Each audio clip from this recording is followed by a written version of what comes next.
بسم اللہ الرحمن الرحیم۔ ناظرین، آج ہم آپ کو ایک ظالم باپ اور اس کی نیک بیٹی کا واقعہ سنانے والے ہیں۔ بیان کیا جاتا ہے کہ پہلے زمانے میں ایک گاؤں تھا جو اونچے پہاڑوں پر تھا اور اس گاؤں کی زیادہ تر آبادی یہودیوں کی تھی۔ وہاں یہودی رہتے تھے۔ اس گاؤں کے پاس ایک بہت بڑا گھنا جنگل تھا جہاں خطرناک درندے رہا کرتے تھے۔ اس گاؤں میں ایک یہودی لڑکی اپنے باپ کے ساتھ رہتی تھی۔ وہ باپ اپنی بیٹی پر بہت زیادہ ظلم کرتا تھا کیونکہ اس گاؤں کا رواج تھا کہ وہاں کی بیٹی پر بہت زیادہ ظلم اور نفرت کی جاتی تھی۔ اور سب سے بری بات تو یہ تھی کہ اس لڑکی کی ماں نہیں تھی۔ وہ بیچاری اپنے گھر کے کام کیا کرتی تھی اور کھیتوں کی بھی دیکھ بھال کیا کرتی تھی۔ اس کے علاوہ اس کے پاس بکریاں بھی تھیں جن کو چرانے کے لیے وہ پہاڑوں پر لے جایا کرتی تھی۔ ایک دن وہ بکریاں لے کر پہاڑوں پہ چلی گئی۔ اس نے بکریوں کو چرانے کے لیے چھوڑ دیا اور خود ایک پیڑ کے نیچے بیٹھ گئی۔ اس لڑکی کو نیند آ گئی اور وہ سو گئی۔ جب اس کی آنکھ کھلی تو اتنی دیر میں اس کی سب سے پیاری بکری نہ جانے کہاں چلی گئی تھی۔ اس نے دیکھا کہ اس کی ساری بکریاں تو موجود ہیں لیکن اس کی سب سے پیاری بکری غائب ہو چکی ہے۔ وہ پریشان ہو کر بکری کو ڈھونڈنے لگی۔ اتنے ہی ایک طرف سے بکری کی آواز آنے لگی۔ اس لڑکی نے بکری کی آواز کا پیچھا کیا۔ اس نے دیکھا کہ ایک پیڑ کے نیچے وہ بکری بندھی ہوئی ہے اور پانی پی رہی ہے۔ وہ حیران ہوئی کہ میری بکری کو یہاں کس نے باندھا ہے۔ وہ لڑکی پاس گئی تو دیکھا وہاں پر ایک جھونپڑی بنی ہوئی تھی۔ جھونپڑی کے اندر کوئی بزرگ بیٹھے ہوئے تھے اور اس بزرگ کا چہرہ نورانی تھا۔ جب اس لڑکی نے اپنی بکری کو کھولنا چاہا اور اپنے ساتھ لے جانا چاہا تو وہ بکری وہاں سے ہلنے کو تیار نہیں تھی۔ وہ لڑکی بولی، اے میری پیاری بکری، کیا تو مجھے بھول گئی ہے اور یہاں سے جانا نہیں چاہتی ہے؟ بکری اپنی زبان میں کچھ بولنے لگی۔ لڑکی کو سمجھ نہیں آئی اور وہاں پر وہ بزرگ آ گئے اور انہوں نے کہا کہ پیاری بیٹی، یہاں پر کیا کر رہی ہو؟ لڑکی نے کہا کہ بابا، یہ میری بکری ہے، میں اسے پہاڑ پر چرانے کے لیے لائی تھی لیکن یہ وہاں سے بھاگ کر یہاں آ گئی۔ اب آپ یہ مجھے دے دیں، میں اسے لے کر چلی جاتی ہوں۔ لڑکی آگے بڑھنے لگی تو لڑکی کو گرمی کی وجہ سے چکر آ گئے کیونکہ موسم بہت گرم تھا اور اس لڑکی کو سانس لینے میں بھی دشواری ہو رہی تھی۔ بزرگ نے اس کو پانی پلایا۔ جب اس کی صحت تھوڑی اچھی ہوئی تو بابا نے کہا کہ بیٹی، لگتا ہے تم بہت محنت کرتی ہو۔ لڑکی بولی، جی ہاں بابا، دوپہر کے وقت میں اپنی بکریوں کو لے کر آتی ہوں اور انہیں یہاں پر چراتی ہوں۔ بابا نے مسکرا کر کہا، بتاؤ بیٹی، تمہیں کیا چاہیے؟ لڑکی گرمی کی وجہ سے گھبرائی ہوئی تھی۔ لڑکی بولی کہ کاش یہاں بادل آ جائیں اور تھوڑی ٹھنڈ ہو جائے اور ہوائیں چلنے لگیں اور موسم اچھا ہو جائے۔ وہ درویش اللہ والے کہنے لگے کہ اگر یہی بات ہے تو تمہاری فرمائش ابھی پوری کر دیتے ہیں۔ اس کے بعد اس بزرگ نے وضو کیا اور اپنے ہاتھوں کو بلند کر دیا اور اپنی زبان میں کچھ مانگنے لگے۔ لڑکی نے غور سے سنا تو وہ کہہ رہے تھے کہ یا اللہ، ہماری دعا اور اس لڑکی کی دعا قبول کر لے، اللہ پاک ہماری دعا سن لے۔ وہ بابا دعا کرتے جاتے اور روتے جاتے یہاں تک کہ ان کی پلکیں گیلی ہو گئی اور ان کے منہ سے سسکیوں کی آواز آنے لگی۔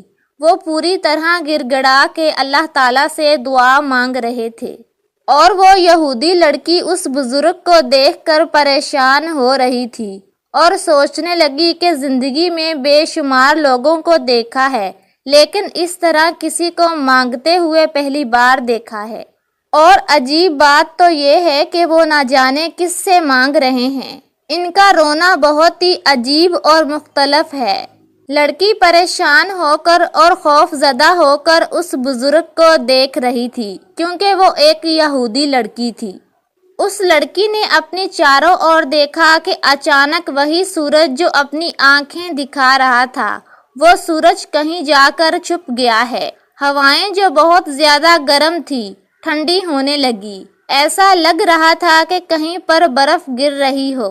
جنگل ٹھنڈا ہو گیا، جنگل میں ہوا بڑھتی جا رہی تھی اور پرسکون موسم ہو گیا، اور آسمان پر بادل چھا گئے، اور بزرگ نے ایک بار پھر دعا کے لیے ہاتھ اٹھائے، لیکن اس بار وہ اللہ کا شکر ادا کر رہے تھے۔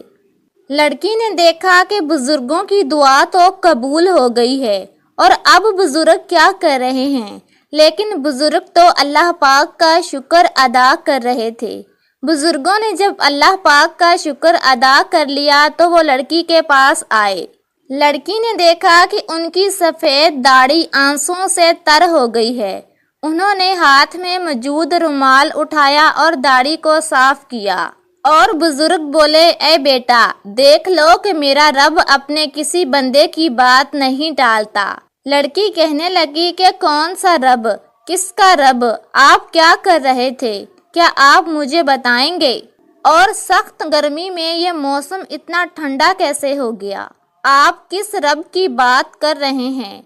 اللہ والے کہنے لگے، میں اسی کی بات کر رہا ہوں جو رب واحد ہے، اس کا کوئی معبود نہیں اور اس کے سوا کوئی تعریف کے لائق نہیں۔ وہ بزرگی والا ہے، وہ حکمت والا ہے، اور وہ اکیلا ہے، اس کے سوا ہم کسی کی عبادت نہیں کرتے۔ اور جو تم نے دیکھا میں اپنے رب سے رو کر مانگ رہا تھا۔ بزرگ بولے، جو تم دیکھ رہی تھی میں اٹھ رہا تھا، بیٹھ رہا تھا، وہ میں نماز پڑھ رہا تھا۔ میں نے 2 رکعت نماز نفل پڑھے ہیں، اور اس کے بعد میں نے دعا مانگی ہے۔ اور تم دیکھو بیٹا کہ میرے رب نے میری دعا قبول کر لی ہے۔ لڑکی بولی کہ آج میں نے یہ عجیب ہی معاملہ دیکھا ہے۔ آپ مجھے بتائیں کہ آپ اپنے رب کو کیسے مناتے ہیں، اور آپ کا رب آپ کی دعا کیسے قبول کرتا ہے؟ اللہ والے مسکرا کر کہنے لگے۔ بزرگ بولے کہ یہ سب میں نے اپنی ماں سے سیکھا ہے۔ جب میں بچپن میں چھوٹا تھا اور مجھے کوئی چیز چاہیے ہوتی تھی تو میں رونے لگ جاتا تھا، ضد کر لیتا تھا، اور میری ماں مجھے دیکھ کر تڑپ جاتی تھی اور میری ہر خواہش پوری کر دیتی تھی۔ بزرگ کہنے لگے کہ جب میں آہستہ آہستہ بڑا ہونے لگا تو میں عالم دین کے پاس قرآن مجید پڑھنے لگا۔ بیٹی، قرآن مجید ہماری مقدس کتاب ہے۔ جب میں پڑھنے کے لیے جاتا تھا تو مولوی صاحب نے بتایا کہ اللہ پاک ایک انسان سے 70 ماؤں سے بھی زیادہ محبت کرتا ہے۔ بزرگ بولے کہ تب سے ہی میں نے یہ بات اپنے دل میں بٹھا لی۔ میں کوئی بھی جائز دعا کی خواہش کرتا ہوں تو اللہ پاک پوری کر دیتا ہے۔ میں اللہ پاک کی عبادت کرتا ہوں، اور اللہ پاک ایک انسان سے 70 ماؤں سے بھی زیادہ محبت کرتا ہے۔ جو اللہ پاک پہ یقین رکھتے ہیں اور اللہ پاک کے نیک بندے ہوتے ہیں، اللہ پاک ان کی دعا کبھی بھی رد نہیں کرتا۔ لڑکی یہ سب سن کر حیران ہو کر بولی کہ کیا مطلب بابا؟ مجھے اور میری بکریاں کو اور یہ درخت، زمین، آسمان، جن، پرند سبھی اللہ پاک نے بنائے ہیں؟ تو بزرگ مسکرا کر کہنے لگے، جی ہاں بیٹی، یہ سب ہی اللہ پاک نے بنایا ہے۔ لڑکی بولی، اے بابا، کیا آپ مجھے وہ کلمہ سکھا سکتے ہیں جو لوگ مسلمان ہوتے ہیں تو پڑھتے ہیں؟ بابا جی مسکرا کر بولے، بالکل بیٹی، آپ وضو کرو، میں آپ کو کلمہ پڑھاتا ہوں۔ بزرگوں نے لڑکی کو کلمہ پڑھایا اور لڑکی مسلمان ہو گئی۔ اس اللہ والے نے اس لڑکی کو نماز پڑھنے کا طریقہ بھی سکھا دیا تھا۔ وہ لڑکی ایسے خوش تھی جیسے اس نے سب کچھ پا لیا ہے۔ اس کے بعد لڑکی اپنی بکریوں کو لے کر اپنے گھر چلی گئی۔ گھر جب گئی تو باپ کے ہاتھ میں ڈنڈا تھا اور پوچھا کہ تم کہاں سے آ رہی ہو؟ بیٹی بولی، وہ بابا، بکریاں جنگل میں کھو گئی تھی تو میں اسے ڈھونڈنے لگ گئی، اس لیے ہی دیر ہو گئی۔ یہ سن کر اس کے باپ نے اس کو زور سے تماچا مارا اور زور سے مارنے لگا۔ ظالم باپ نے اس بات پہ بیٹی کو اتنا مارا کہ بیٹی بے ہوش ہو گئی، اور جب ہوش میں آئی تو اس سے اٹھا بھی نہیں جا رہا تھا۔ جب وہ ہوش میں آتی ہے تو اس کے ذہن میں وہی بزرگ آتے ہیں اور کہتے ہیں کہ بیٹی ہمت کرو، اٹھو اور نماز پڑھو۔ لڑکی اٹھی، اس نے وضو کیا اور نماز پڑھنے لگ گئی۔ پھر بزرگوں کی طرح ہی اللہ پاک سے رو رو کر گڑ گڑا کر دعا مانگنے لگی۔ بیٹی نے دعا مانگی کہ اے اللہ پاک، میرا باپ مجھ سے محبت نہیں کرتا، میرے باپ کے دل میں میرے لیے محبت ڈال دے۔ بیٹی روتی چلی جا رہی ہے اور دعا کرتی چلی جا رہی ہے، اے اللہ تو میرے باپ کے دل میں اسلام کی شمع روشن کر دے۔ اس کے بعد جب صبح ہوئی تو اس کی بیٹی پھر سے بکریاں چرانے کے لیے جنگل میں چلی گئی، اور اس دن اس کا باپ بھی اس کے پیچھے آ گیا۔ باپ نے دیکھا کہ بیٹی نماز پڑھ رہی ہے۔ باپ ڈنڈا لے کر بیٹی کی طرف بھاگنے لگا اور پیچھے سے دیکھا کہ ایک بہت بڑا چیتا آ گیا ہے، اور اس چیتے نے اس ظالم باپ کے پیٹھ پہ حملہ کر دیا۔ لیکن اس چیتے کو یہ حکم نہیں ملا تھا کہ وہ اس ظالم آدمی کو مار ڈالے۔ اتنے میں ہی وہ اللہ والا بزرگ آ گیا اور اس نے چیتے کو کہا کہ پیچھے ہٹ جاؤ، چھوڑ دو اس کو۔ چیتا فوراً ہی بزرگوں کی بات سن کر پیچھے ہٹ گیا اور وہاں سے چلا گیا۔ یہ دیکھ کر وہ ظالم آدمی حیران ہو گیا کہ یہ کون ہے، اور پوچھا کہ تم کون ہو؟ تمہاری بات تو اس چیتے نے فوراً مان لی ہے۔ بزرگ بولے کہ اپنی بیٹی کے اوپر اتنا ظلم کیوں کر رہے ہو؟ تمہیں پتہ ہے کہ تمہاری بیٹی مسلمان ہو چکی ہے۔ وہ ظالم باپ بولا کیا بکواس کر رہے ہو؟ بزرگ بولے بالکل صحیح سنا، تمہاری بیٹی مسلمان ہو چکی ہے، اور تمہاری جان بھی تمہاری بیٹی کی وجہ سے بچی ہے۔ وہ ظالم آدمی بولا کہ کیا بکواس ہے یہ؟ بزرگ بولا اچھا تمہیں یقین نہیں تو میں اس چیتے کو دوبارہ بلا لیتا ہوں۔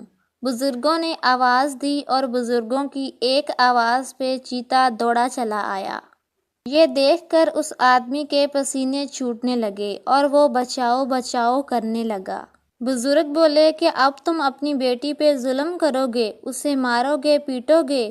تو وہ آدمی کہنے لگا نہیں، میں ایسا نہیں کروں گا، اور میں آپ سے معافی مانگتا ہوں، میری اس چیتے سے جان چھڑوائیے۔ اس اللہ والے نیک بزرگ نے فرمایا کہ ہمارے دین میں بیٹیوں سے محبت کی جاتی ہے۔ ہمارے نبی حضرت محمد صلی اللہ علیہ وآلہ وسلم نے بیٹیوں سے محبت کرنا سکھایا ہے ہمیں۔ تو آخر کار اس ظالم آدمی کی آنکھیں کھل گئی اور وہ کہنے لگا کہ میں بھی ایمان لاتا ہوں اور مسلمان ہوتا ہوں۔ تب اس یہودی نے بھی کلمہ پڑھ لیا اور وہ مسلمان ہو گیا، اور وہ اپنی بیٹی سے بھی بہت شرمندہ ہوا۔ بزرگوں نے کہا کہ اسلام میں یہ نہیں ہے کہ بیٹی کی پیدائش پہ بیٹیوں سے نفرت کی جائے، بلکہ بیٹی تو رحمت ہوتی ہے۔ اور ناظرین، اگر آپ کو یہ ویڈیو اچھی لگی، سمجھ میں آئی، تو اس ویڈیو کے کامنٹ باکس میں اپنی رائے کا اظہار ضرور دیجیے گا، اور اس طرح کے سبق آموز واقعہ دیکھنے کے لیے ہمارے چینل کو سبسکرائب کر لیں۔